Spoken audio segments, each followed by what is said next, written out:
we both agree that season 2 is the weakest, but it's still, I don't think it would have popped the same way if season 2 had been season 1. However, it's still much better than, I mean, in terms of crafting, it's better than anything Disney Plus has put out.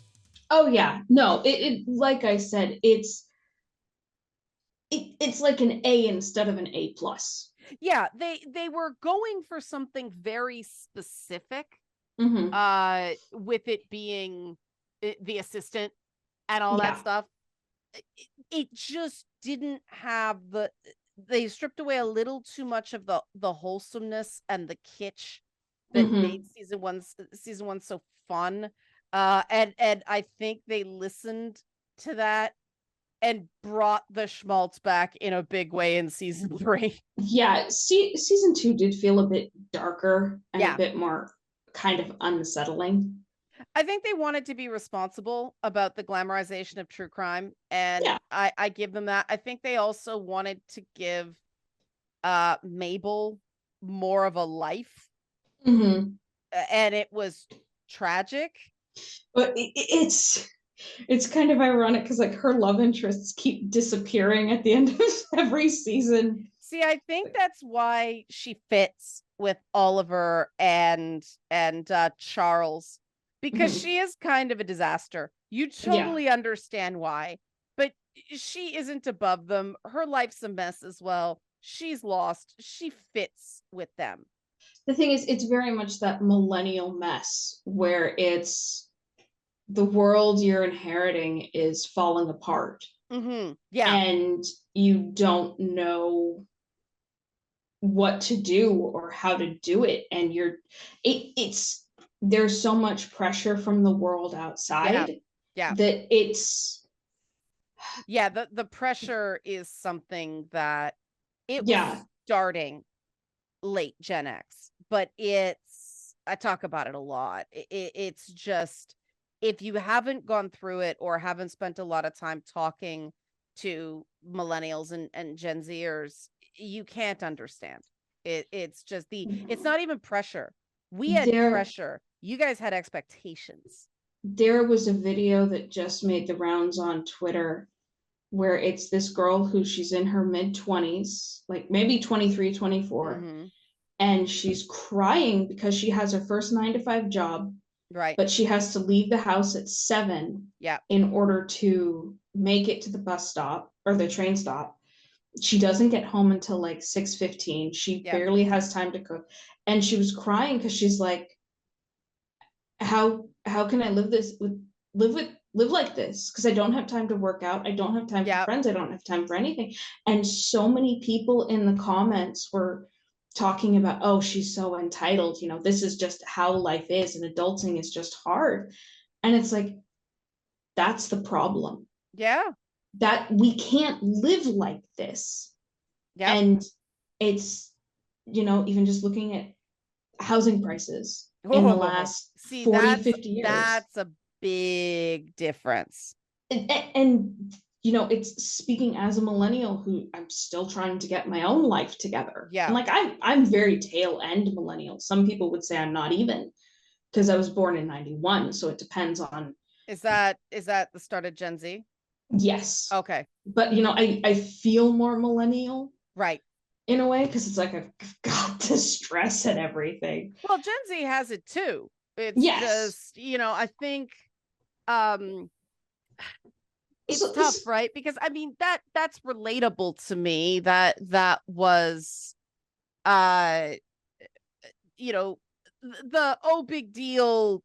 I think the problem is I think in Only Murders they symbolize that with Mabel paints that beautiful mural of when you talk about real estate, of the residents of the Arconia, and then, you know, they paint over it to stage it because they're selling the unit.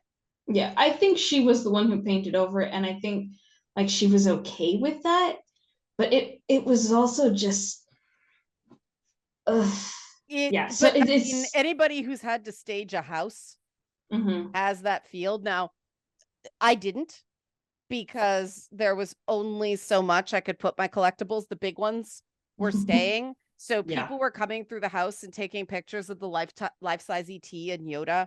They were all sharing the pictures at the real estate office. And, kudos to the real estate agent who said, no, in this case, the personality is a selling point because someone will come in here and see themselves in that. Mm-hmm. And so I think the metaphor of depersonalization because they went from, you get it from Mabel's point of view in season 3, because she tried to have that fling with the artist. She tried to be one of the cool kids. They weren't her people. They were bad people, which is why they weren't her people.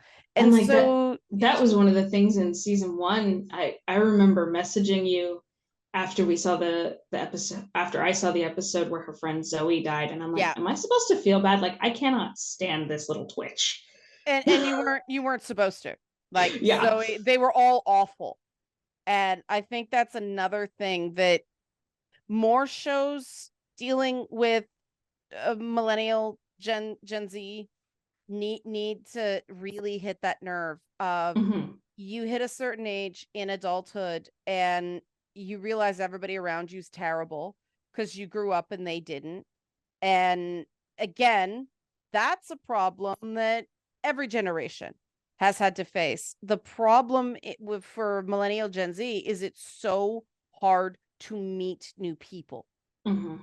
It is that this is a legitimate problem. Oh God, the number of people I work with that it is just meeting new people, because people don't talk on the street. They don't just go hi. You don't make friends at work. You don't, because you don't live near each other anymore. Somebody who you work with might be 2 hours away. It is legitimately hard. And I think that, which is why, even though season 2 wasn't my favorite, I do think that the events of season 2, like you said, threw back to season 1, but also did set the table for some things that happen in season 3. Yeah. And I just want to say, the way the seasons weave together, I've talked so much about how there are so many shows that don't do that and things clearly aren't planned. And, we've talked about how apparently at Netflix and possibly other streaming sites, they don't even have writers. They don't have a writer's table. They just bring in writers for a day or two to work on a single episode, which explains how inconsistent a lot of these shows are. But that explains a lot of the Disney Plus stuff too, because apparently they're Marvel methoding it. So the director can throw out anything the writer wrote. There we go. If they don't like it, which explains so many of the things I was complaining about. The character on the page is not the way the character is performed or depicted. Well, it's interesting because the other day I watched a very late review of the Netflix show Wednesday, and it talked about how the mystery doesn't make sense. Oh, no. And it, at the end climax, if Wednesday hadn't done anything, if she just left like she was told to, nothing would have happened.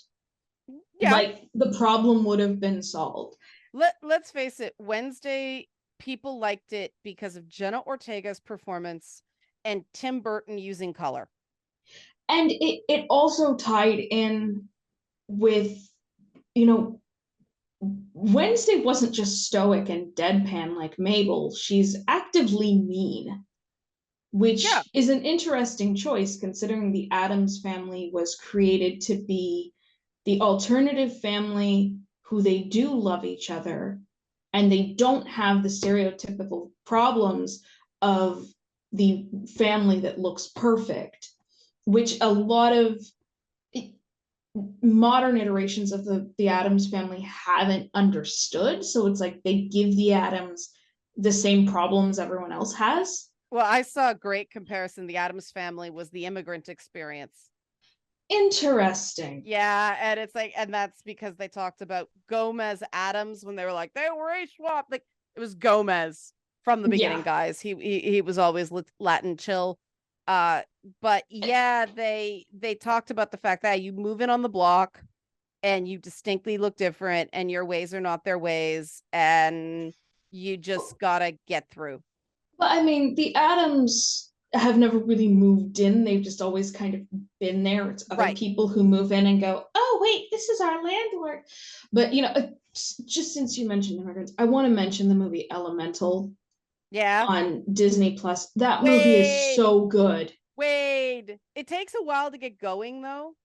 Even so, I'm so glad it overcame the stupidity of running that at con, because that is not a movie for con. That is a movie you have to sit there and wait a while and wait until Wade shows up and then you understand. And you know, I totally dismissed it because I thought it was gonna be just like a Zootopia reskin. I wasn't stoked for it either because I didn't know what it was, and then at first I was like, I'm not sure. Even with the trailers, I was like, it's too busy. I can't. And this is part of why I haven't watched Into the Spider-Verse, is because I'm like, there's so much going on screen and so much movement. I don't know if I can handle it. The magic of it, though, how they manage that, because yeah, it's on the head of a pin. Yeah. So, but I finally saw Elemental the other day, and it's great. I'm glad you liked it. It's just so good. Yeah. You know, I was crying. But yeah, so point I was trying to make is, you know, the mysteries in Only Murders in the Building are so well crafted compared to something like Wednesday. Yeah. And compared to so many other shows that we see. Just, it's so well done. It's so well made. It's so well crafted. And the thing I think they do, and this is a note for people who are writing, and because it's very hard to pull something, an idea you really, really like that you have to pull. And it's always set it aside. There's your next season right there. If you prune properly and don't pull a George R. R. Martin, then the subsequent seasons are easier to write because it naturally flows from one into the next. And you can see that with Only Murders in the Building. You could see the things that they knew were there. They just didn't have time to reveal it. And you can't keep major details from your star when one of your stars is also up. Everybody's an executive producer, which just means they took pay deferments to get it made most of the time. But also one of them's, at least one of them, is part of the writing. You can't hide major character points that way. And I wish they'd be less fixated on secrecy regarding the actors. It's really not the it has to be a secret, you can't spoil it.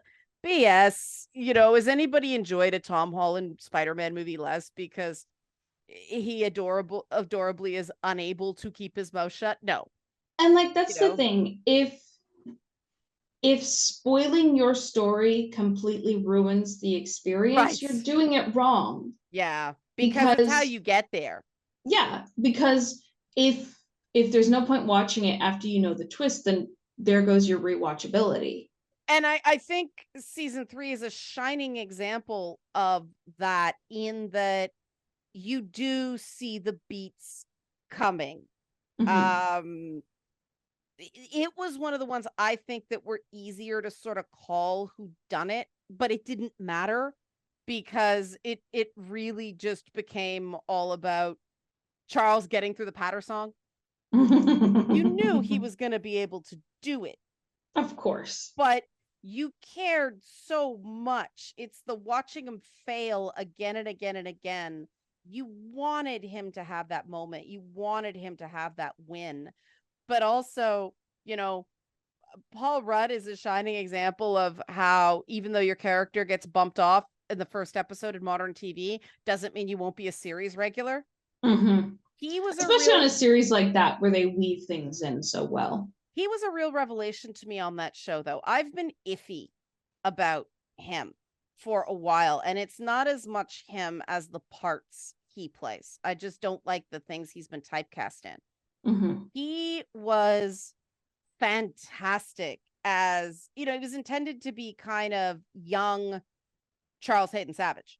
Mm-hmm. Guy on a crappy TV show who makes it out to be the greatest thing ever made because he's insecure and blah, blah, blah. He chewed every scene he was in, and he was spectacular at it. Yeah. And he had to be. There's an example of a guy. He is one of those locker room mystery victims who you don't care he's dead. You realize they have to solve the murder, but he was a horrible, horrible person. And I think you needed that because Merl Street was so adorable and sweet. It's kind of interesting because it almost felt like Merl Street, if Merl Street hadn't been successful, like, I don't know what Merl Street's big break was. Well, yeah, I mean, the thing is, I think maybe she was pulling into, this is what she wants to do. She's a classically trained vocalist. She wanted to do, but she got, because she was the Oscar-worthy performance, she ended up playing Margaret Thatcher and the character in The Devil Wears Prada and kind of mean. Now Tina Fey's here to take those parts, so Meryl Streep can play the really good person for a while. And the things they did with, the moments where she plausibly could have done it, it was so good because much like Oliver, you didn't want it to be her. Yeah. I did see a theory that, her son was the result of being manipulated and molested by the talent director. Yeah. Scouted her in her flashback. And I'm like, maybe, but that's a whole other layer to this story. Well, and, they set up because, again, they've written themselves into a bit of a corner there. Because we did think that the scenes with Oliver and Loretta were very cute. There was a sweetness to them. There was an awkwardness about them that made you truly care that they were connecting, but Oliver can't really connect. Yeah. So Loretta's being set up for a fall, and I think the best option for her is she gets a really big part and goes somewhere else because he's a bad person. Yeah. So I am very curious to see what they're going to do with season 4. Yeah. Because like the obvious thing is like everyone's going to LA. But at the same time, we just had a murder happen in the building, and it would be kind of hard to solve that from LA. So maybe they're not going to LA. I don't know. Maybe there's going to be a spin-off show. Only murders in LA. I hope they do not split the cast. Whatever they do, don't do that. Yeah. So it's, like I said, I'm very curious what we're going to get in season 4 and what they're going to do with that. It's tough because LA is so spread out. On the one hand, a location shift would give them, because we know Steve Martin's good at spoofing LA. He made LA Story. And so if they're running out of ideas of how to skewer Manhattan, then okay, maybe there's something to that. I mean, I'm not convinced Saz is dead. No. I think it might be a misdirect. And so they might move to LA and then, I don't know, maybe go back. I don't think they'd be that messy. No. In part because it's going to make the show more expensive. But I get the sense because of the setup that they have an idea. And so we have to double back because we totally skipped over it. Maybe it's just we don't want to talk about them. But in the Mabel has terrible taste. Cat Taubert, man. That guy could be one of Jen's dates on She-Hulk. He's so sleazy. He looks like one of the guys. Like, did you just get the sense the whole time something's not right there? Yes. Starting with the fact his name is Tobert. Well, his name's Tobert, yeah. But and this is the thing. There's this thing on TV now where they're casting good-looking men to be with less traditionally attractive female leads. Which, I mean, it's the flip of what we've seen for so many years. Yeah, which but they're doing it wrong. Because I actually have some family members who they're those kind of couples, and they've been together for years. And you can have a very attractive guy who wants something different, but they don't go, unless they're an actor and had the terrible relationship with an extremely beautiful woman, and they took the Calypso song's advice, if you want to be happy for the rest of your life, never make a pretty woman your wife. Like, some of them do that. But I'm so upset that Hugh Jackman and his wife are getting divorced, but yeah, they were living apart. A lot of people have been, apparently. Yeah. Because Meryl Streep just announced she and her husband have been separated for 6 years. And I think there are some people who, marriage is complicated. Yeah. And I think that sometimes people do want to honor the institution, even though they're living apart. And I respect that. And I think some people are just, I have no reason to get divorced. I'm not looking. And then situations change. I think that's a real indication of character. I mean, we've had issues here. That happened to our prime minister in Canada, that they'd apparently been living apart for a while. It came out because this is like an Only Murders in the Building plot. The ex-wife of the guy Sophie Trudeau is now involved with, filed a custody petition because she claimed that her presence there was endangering their children because of the potential, well, we don't call it Secret Service, but protection, as the first lady. And is she going to keep that? We don't know. This has never happened before. But the fact that every women lie and take your kids, conservabro in the manosphere suddenly totally believes the story in a child custody proceeding because it muddies up Sophie, that was something to behold. And it could be that that's why Meryl Streep is taking on these lighter roles. Because when you're going through something sad in your personal life, it's no longer acting. You have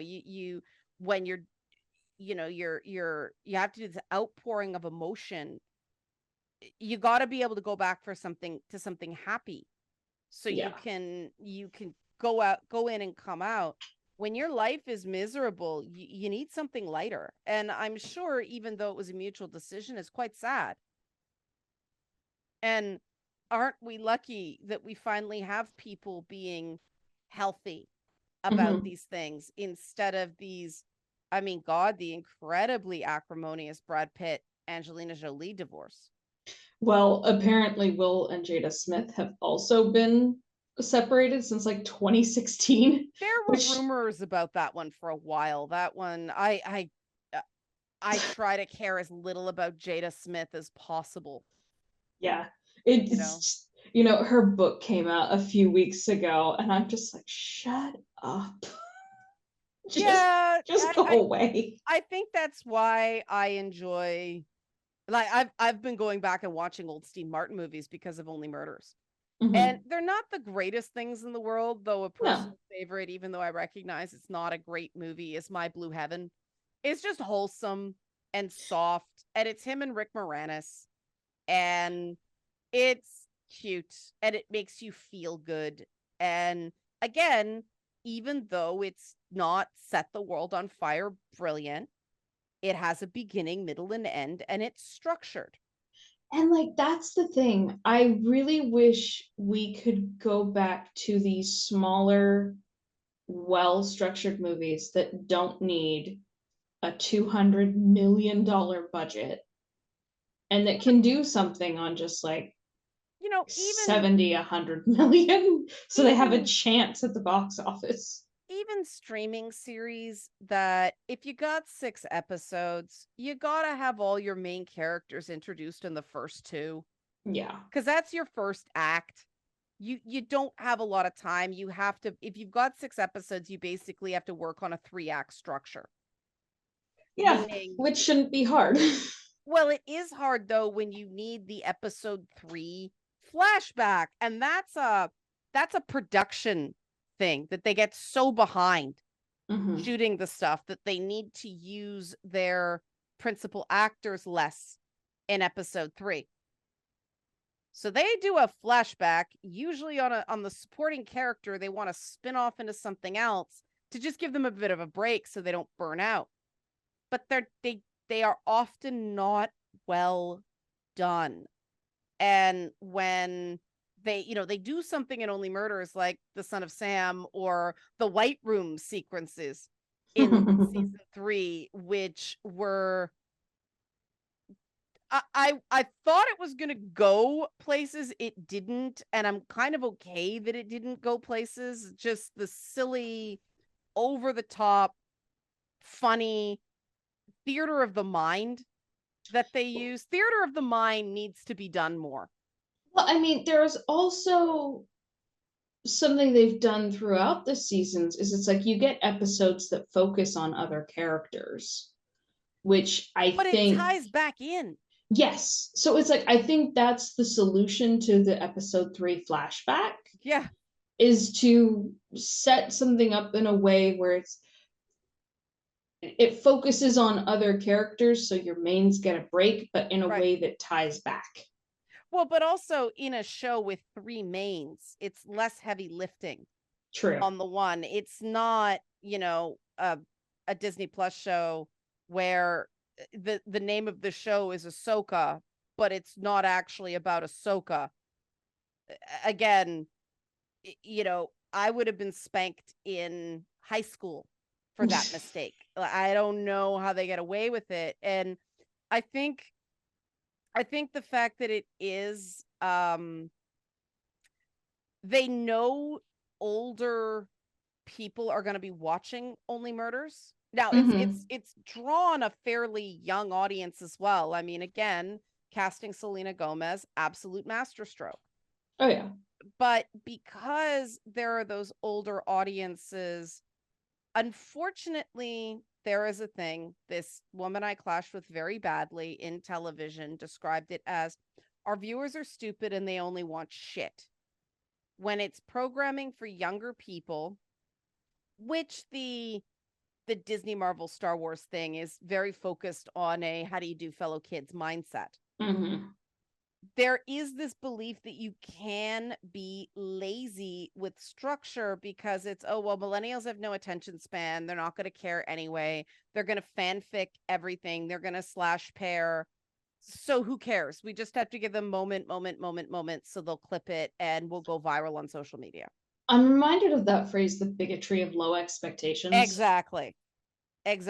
But that is, they don't understand that, yeah, sure, people like their shitty quick clips on TikTok and things like that. But how are quote unquote young people supposed to gain an understanding and appreciation of a properly structured plot if you're not giving it to them? I listened to a podcast, but you know who Sanjay Gupta is? I I've heard the name. The medical guy on CNN. He was some muckety muck doctor. And now neurosurgeon. Neurosurgeon. So he did a podcast about how his own daughters can't concentrate long enough to watch a movie. Mm-hmm. That's something I've heard a lot of people say. And it's like, that's anxiety. That's a learned skill. That's you're learning out of the skill. You feel like you have to be constantly connected. So you can't put your phone down for 5 seconds to enjoy a movie. But okay, though that viewership is never going to watch your show anyway. Yeah. They're not. Don't make it for them. You need to get the people that can. And there are plenty of millennial Gen Z people who, my God, like you said, listen to 5-hour true crime podcasts. And I know this guy. I bailed out of this live stream because it was on a Monday recently, and I talked to one of the guys who did it, and they were there for like 4 hours. Mm-hmm. And I mean, yeah, okay, we do 4 hours of recording, but we run it over like 4 or 5 weeks. Yeah. We don't. There are people who like long form content. And like, I listen to a lot of long form content because I like being able to put on a long video and then just draw without getting distracted by having to find something else. Like, one of the YouTubers I follow recently released a 9-hour Five Nights at Freddy's lore video. Wow. I've listened to it 3 times.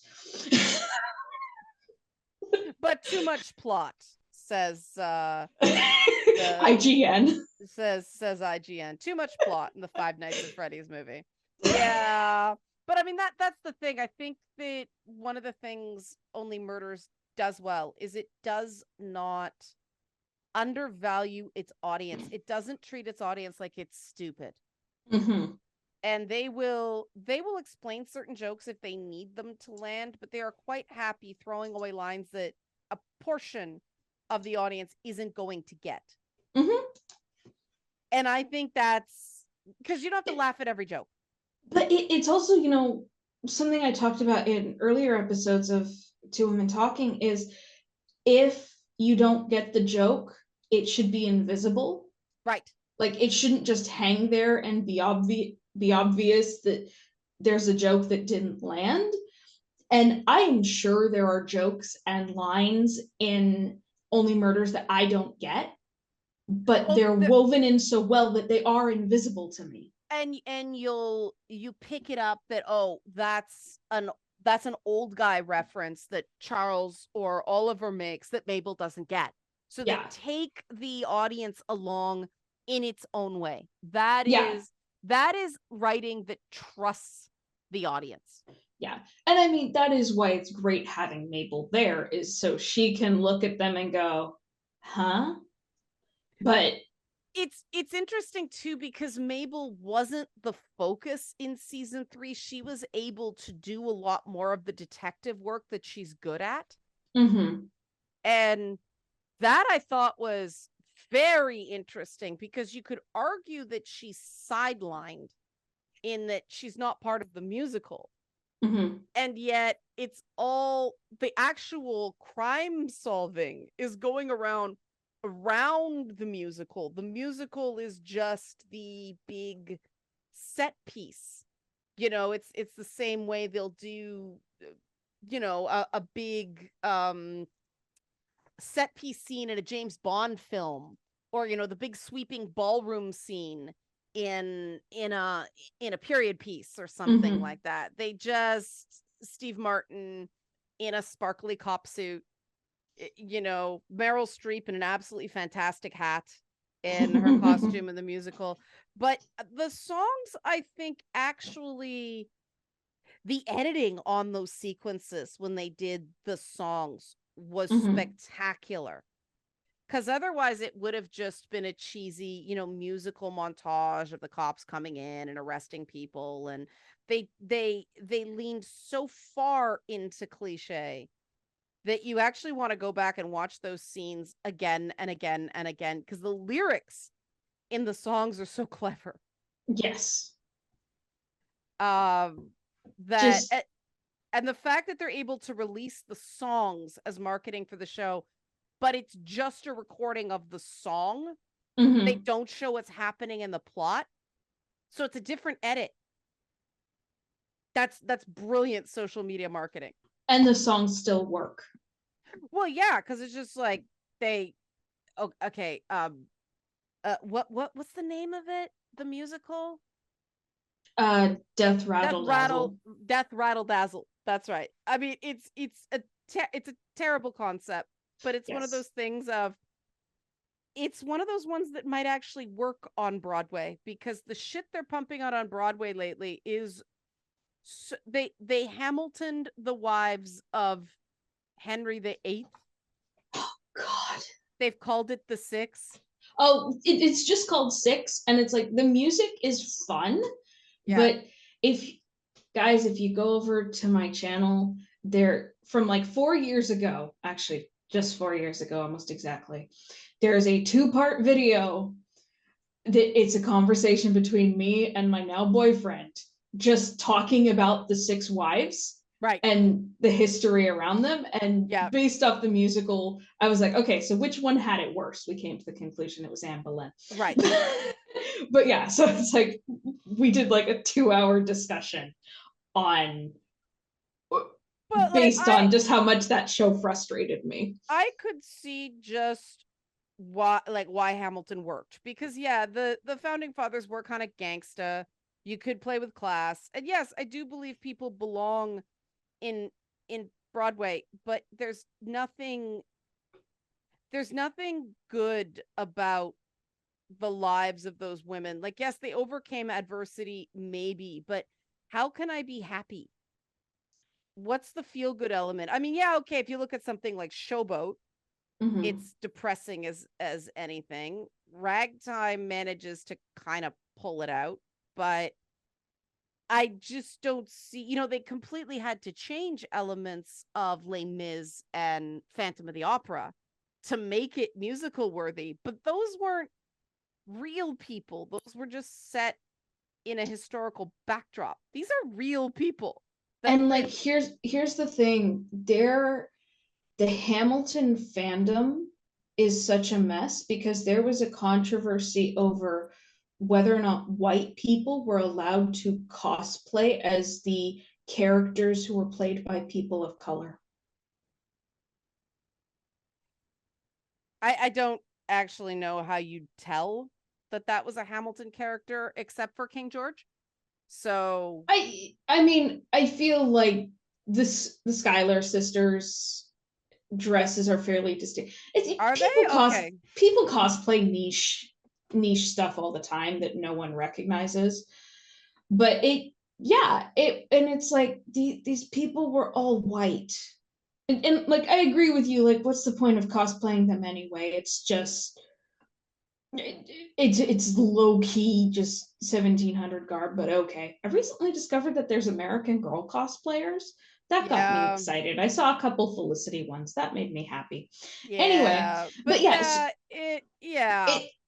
just to that show became so much about it's POC representation, and I'm like, okay, but they were all white people, so can't we just okay? A costume is a costume unless it is clearly racist caricature. I think there is no offense intended. Shut up and take white people's money.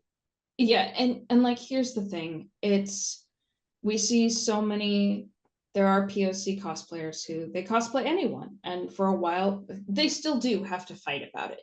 And I support every single one. If I see somebody being picked on for that, it's like, fuck off. A black Sailor Moon's fine. What race is anime? Absolutely. The one contrast is you don't get to give white cosplayers a hard time for cosplaying a POC character. Unless they're doing blackface. Which, yes. So like that's one thing. But like, it just, the goal is supposed to be equality here. Yeah, but that's why I thought Death Rattle Dazzle as the centerpiece for Only Murders Season 3 was so brilliant. Is it it did show that successful musicals are this strange combination. I mean, if you look at Cats is probably the weirdest one. There's only the barest semblance of a plot in Cats. It's based on a collection of poems that they wove together in, this story of the old lady cat dying. That's what Cats is about, okay? Yeah, it is. It's all the cats competing to find out who gets to die and be reborn into a new life. Yeah, and sort of passing the torch to the younger generation, but it's that by the skin of its teeth. It's a series of really, really good song and dance numbers. It's character portraits. Yeah, that's why it worked so well on the international market. And here's the thing. If anyone's curious, there's a channel called Sideways who does musical theory. He did an absolutely fantastic video breaking down Cats, why the musical works, and why the movie failed. The movie is nightmare fuel. Even moving beyond that, just breaking down how they misunderstood the story. Okay. Like threadbare as the story. Victoria is supposed to be able to, well, they didn't do the Conjuring turn in Mistopheles. Who was Taylor Swift in that? She was a new character. Okay, she wasn't Victoria, the white cat. No, she was. No, they cast a Black actress as Victoria. Oh, okay. I just don't. They all blurred together. That's the problem. Yeah. And here's the thing. It's directed by Tom Hooper, who also did Les Miserables. Yes. Who made this big thing about, we're recording the vocals live with an orchestra, and then the orchestra is going to come in and record over the live recording. Which is a terrible idea. It's so counterintuitive. And they don't do rehearsals. They don't, because that's the thing. When you have musical actors and an orchestra working together and rehearsing, part of that rehearsal is coordinating how they're going to do things and how it's all going to work together into the synthesis. Yeah. And it's just this complete lack of understanding about how musicals work. And it wasn't even until Cats that he's like, oh yeah, I recently discovered that, the conductor is kind of like the director. And I'm like, oh my God. And, it's this horrible precedent that's been set. So it's even the actors didn't always have a click track. Yeah. So that's why Hugh Jackman was brilliant. He didn't try to sound good. He focused on the emotion of the scene because he knew it was going to be a shit show. Yeah, but even with Cats, there's a reason why pretty much the only song that sounds decent and maintains the beat is the one with the dancer. Right. Because he had, and I think that you can have music. Yeah. Yeah, it's Skimbleshanks the Railway Cat. Yeah. Which is the one kind of impressive sequence in that whole thing. Yes. He's doing that amazing tap dance number along the tracks. But I mean, that's why it was time. I mean, okay, Hawkeye did it as well, the skewering of Broadway, because we could do 3 hours on how Broadway's ruining music, the way they're encouraging a tight larynx sound because of Idina Menzel and Kristen Chenoweth. They are teaching people to sing that way, and it's bad. I have to sing that way for Princess Sparkle Muffin, and it wrecks me.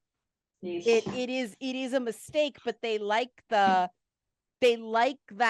pingy sound now because it cuts, and women's voices and instruments. Like I said, I could go on for 3 hours, but then of course they did Rogers the Musical in Hawkeye, which is also kind of a skewering of Broadway because, we all train for musical theater. We all try to be triple threats, but we realize the material is getting increasingly, how do you torture talent as opposed to how do you tell a good story in acting, singing, and dancing? Yeah. And so the fact that there are all these Broadway, now I think to some extent it's let's remind people Broadway exists, because it was decimated by COVID. People just found other things to do, went, hey, I don't hurt all the time doing this. I kind of like this job, and I like living in a state that's cheaper than New York. There's going to be a phenomenal across the US off-Broadway scene, like community theater scene, because all those Broadway performers have now spread to the winds. We've also seen so many TV and movies that have been picking up Broadway actors. Because let's not talk about Castlevania Nocturne. Well, no, I wasn't going with that. It's, I mentioned Gilded Age season 2 is coming back, and they've got like at least 4 or 5. Well, including Patrick Page, which is really weird. Most of the actors in Hamilton went on to land TV gigs. Which I'm pretty sure was Lin-Manuel Miranda pulling a lot of people along with him, because like Daveed Diggs was in. You see him in a lot of ABC and Disney stuff, but the guy who played George Washington ended up on that Michael Weatherly procedural Bull. The woman who played Angelica has been in a ton of stuff. She always plays like the mean lady lawyer, like the aggressive lady lawyer in things. But they've all done quite well for themselves, just because I think they did they are very good at what they do, but it's also just that's the goal, right? And I think that's part of where they're going, because they showed that Bravo's reboot where they had Steve Martin as Uncle Bravos in with it, Charles, and then I want soup, which flashed me back to his performance in Dirty Rotten Scoundrels. They do that so well, the homages increasingly. Which again, the fathers of the bride, season 3. Stop now. I don't think they can do better than that. But and like I said, it's one of those things where it's so well done and it fits. So even if I don't understand the reference, I don't realize that I'm missing a reference. You might like Dirty Rotten Scoundrels. It's Steve Martin and Michael Caine. And they play these con men. And one of the notorious scenes in it, you could never do it now, because Steve Martin's playing a developmentally handicapped adult. And he's got an eye patch and a cork on his fork at dinner. And he keeps stabbing himself in the eye with don't touch the cork on the fork, Rupert, leave the cork on the fork. And it was all just designed to make people so uncomfortable that they'd be distracted so they could rob them blind. Of course. But it's Dirty Rotten Scoundrels. It's about terrible people. And so there was that moment, but now that he's been humiliated that way, and now that he's had this moment on Broadway, is he going to get picked up by TV again? Is that one of the reasons they're going to jump to LA? Yeah. And is it going to be with Loretta? Interesting. I mean, I think it's all going to depend on whether Merl Street is going to come back. Which is a really interesting question. And like the director has been, or the showrunner has been pretty cagey. He's like, well, it's always open. We'd love to work with them again. And I'm like, that feels like show business talk of course, we just can't say it yet. Well, they didn't have a renewal when they started. So they couldn't, they're not going to be able to hold somebody like her. So it's going to come down to, did she have a good time? And a right call to get her when they got her, for whatever time they had. Because that is a character where, Oliver can just blow it. And so she's gone off to have an illustrious career, and maybe bring her back as a cameo somewhere. And I mean, like we said, Mabel's last 2 love interests have both just kind of disappeared at the start of the next season. I like that they brought back Nathan Lane's character's son. That was cool. The sign language guy? Yes. Leo, I believe his name is. Yeah. That was, it was really easy to feel bad for him. And yet at the same time, they've made a character with a disability cool. Yes. It was another one where we all went yay when we saw him, and that's an achievement that there's no, I think, the characters that didn't click didn't come back. Yeah. And like, even him and Mabel and the bond they have because they've been through some shit together. Yeah. That was really nice to see. It's nice to see Mabel having a friend that gets it too. Yes. Yeah. And I think eventually he's going to be going to prison. Like right now they're out on, he and his dad are both out, like pending trial. Yeah, I wondered what was going on with that. They're just out on bail. Yeah. So because the trial hasn't happened yet. So okay. I think I wasn't sure about that, but all right, that explains it. I think that's true. I think it was one of those things where it's like, okay, let's bring these characters back because they were great and let's see what we can do with them. And so okay, they're out on bail. Yeah. Yeah. But that also makes a comment too, right? Because they're wealthy. Of course they're out on bail. They're going to stall that for as long as they possibly can. Yeah. But yeah, it was nice to see him back. And it just shows that, Mabel's best friend, other than Charles and Oliver, is a guy who committed crimes. But that's the thing. The world is actually, it's almost got a Murder, She Wrote vibe to the fact, the joke was, if I were somebody and Jessica Fletcher showed up to town, I'd leave because someone always drops dead. Right. It's like these shows that go on for years where it's set in a small town and someone new dies every week. Yeah. Well, Cabot Cove, biggest death rate in America. Even like Midsummer Murders, which my mom watched recently. So I saw some of it and it's like, the thing with Midsummer Murders was it's like they also had new characters every episode. And I'm like, look, if you're working in one town in one county, you should have some of these characters who are repeating. Well, that's one of the shows they use to give graduates of the British system their first job. Oh, pretty much everybody's on Midsummer Murders. So, that's the thing about the British system is they actually take care of their actors because they export them. So it makes sense. It isn't just a factory. But yeah, it's is there anything we haven't talked about with Only Murders that we should? Because I think we've sort of talked about why we really love it. Yeah. I think we've hit on pretty much everything. But it's the TLDR is this show is so well done.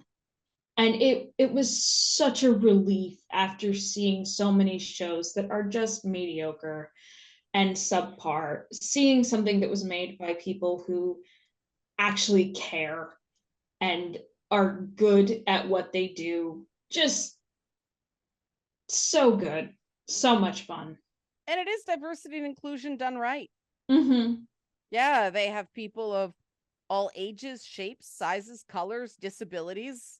Selena Gomez, autoimmune disease. That I admit that kind of makes me happy because I recognize the lupus puff she gets on her face sometimes, and they have to dress her with stuff that will fit multiple days, no matter how much the inflammation has hit you, which they used to make a unique style for Mabel that people are now commenting on, Mabel's sweater game. Yes. But that was in part to deal with an actress who, again, absolutely best person for the part. Nobody else could have played that character, but she does have that challenge. Mm-hmm. And okay, her co-stars are also 70. there's only so much they can grind them, right?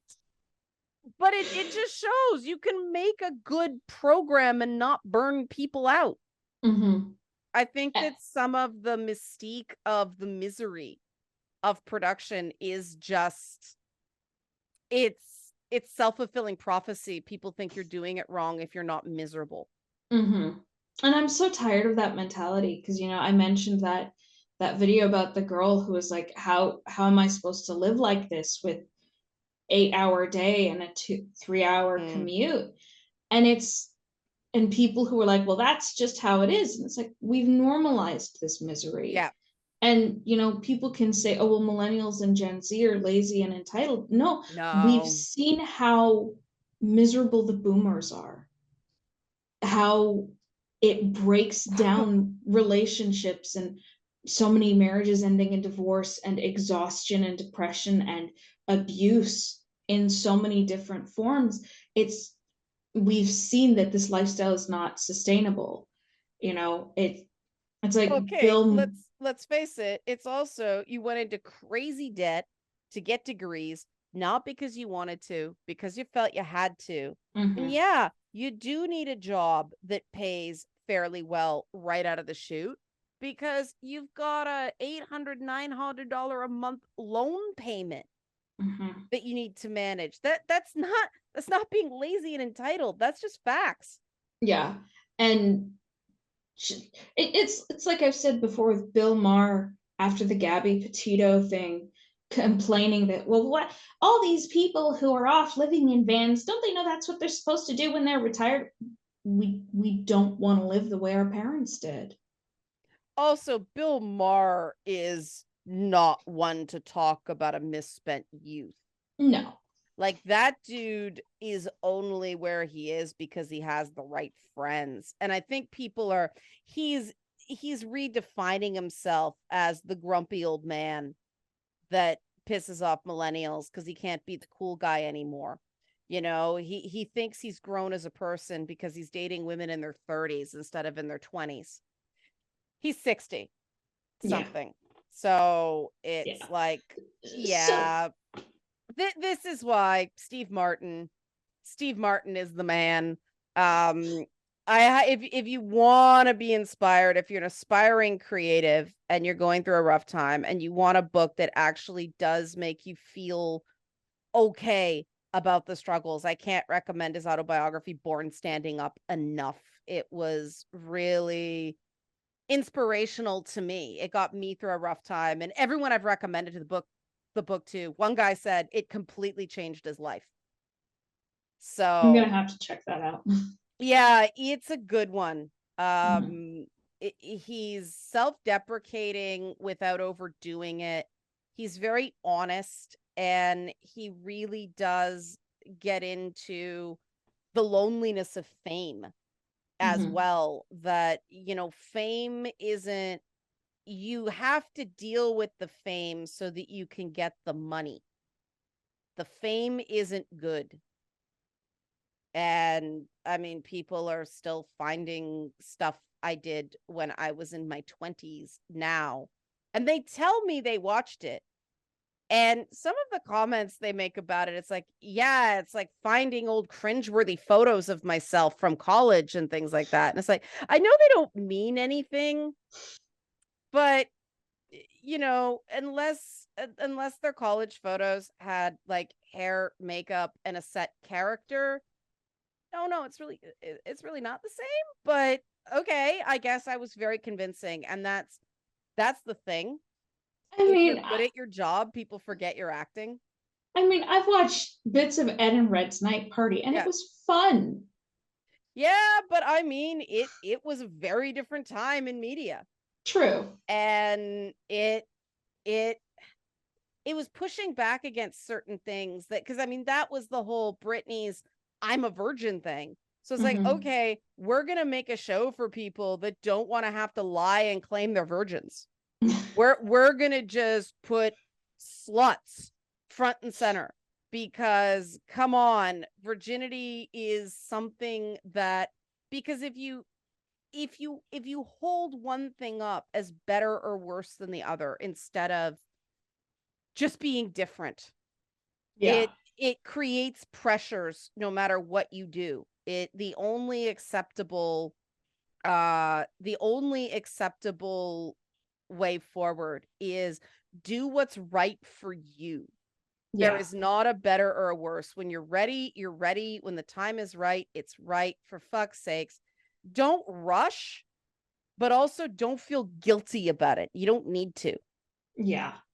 I'm so tired. And I do think that Only Murders deals with the way guilt and shame eats someone's brain. And because, Oliver doesn't have the same doubts and setbacks Charles does because he's a narcissist. Mm-hmm.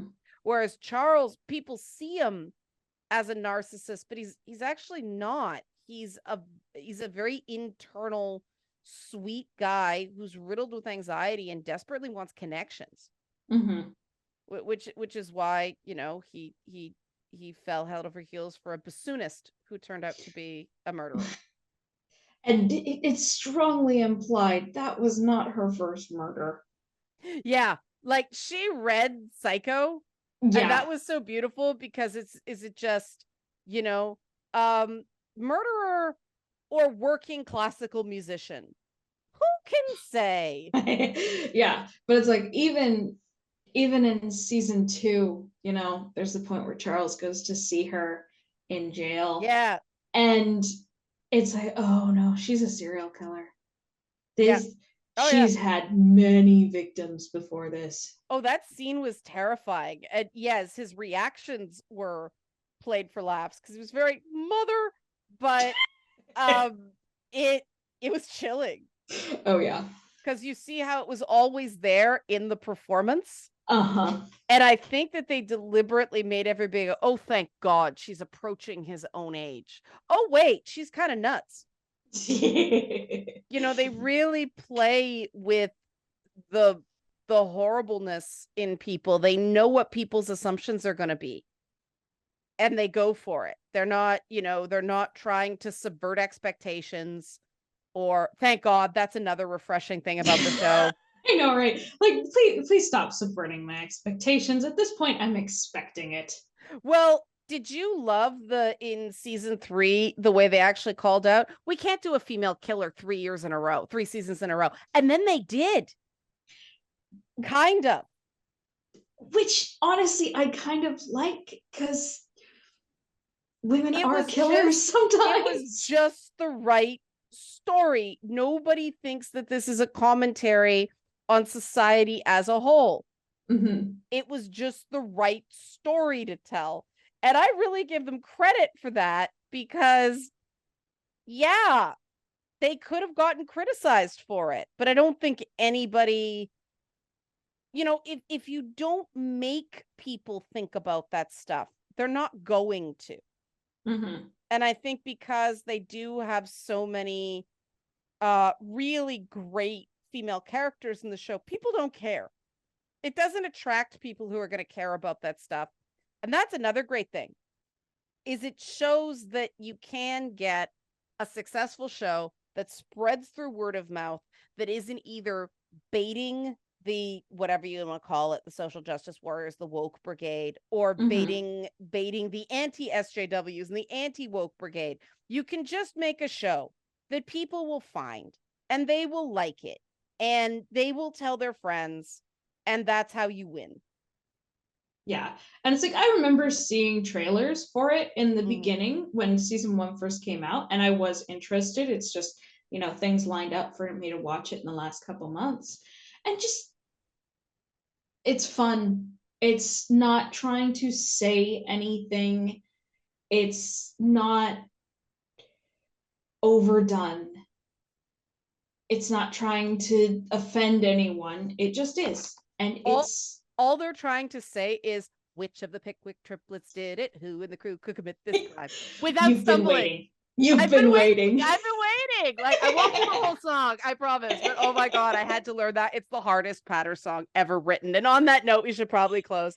Thanks for indulging us with our love of Only Murders. But I guess, yeah, we talked about, let's do something we're positive about as well. Yeah. So that, I mean, we are positive about other things, but but no, it was nice to just focus on something good. So Song W Arts and Calidus Chronicles Volume 1 available to buy. You've got some YouTube stuff that we'll have to start linking to if you're up to doing that again. And of course, my various and sundry efforts. The Discord's now open, but you got to get an invite. So the best thing to do is either participate in comments so that, and be cool, because we don't care what you say as long as you're cool about how you say it.